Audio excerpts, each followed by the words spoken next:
Many African countries depended on health aid from the United States for decades, until President Donald Trump's second term. One of his first acts in office in 2025 was to slash global health funding, sending shockwaves across the continent.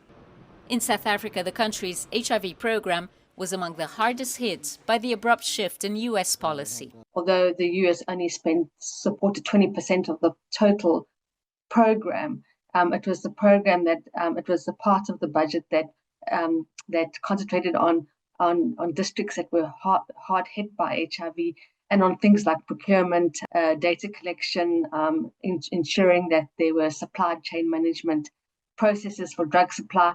South Africa carries the highest HIV burden in the world and took decades to rein in the disease through a world-renowned program. We cannot afford to slip back to that era because viruses and bacteria know no boundaries. So if it's refueled here in South Africa or on the African continent, it's going to cross the Mediterranean Sea into Europe. It's going to cross the Atlantic Ocean way over into the United States. And then before you know it, you've got a global pandemic that you've got to deal with again. Despite the funding shock, the country is pressing ahead in other critical areas. It's strengthening pandemic preparedness and it's on track to locally produce a cholera vaccine.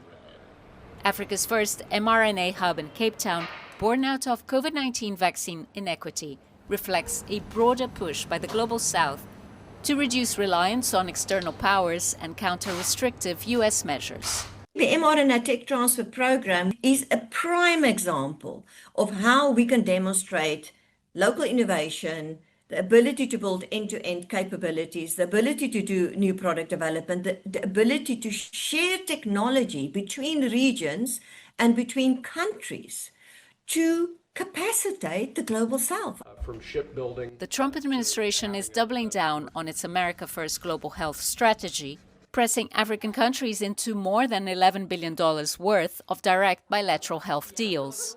The US participation in places like Kenya is contingent on Kenya giving samples to the US. You know, we'll give you money if you give us your blood and your samples, and and so that is the wrong way to forge partnerships. Moving forward without US involvement in the World Health Organization will not be easy, but for Africa, the path is increasingly clear to build resilient, self-reliant healthcare systems of its own.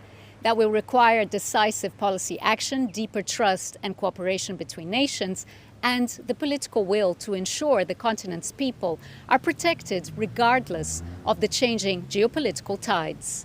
Julie Shara, CGTN, Cape Town.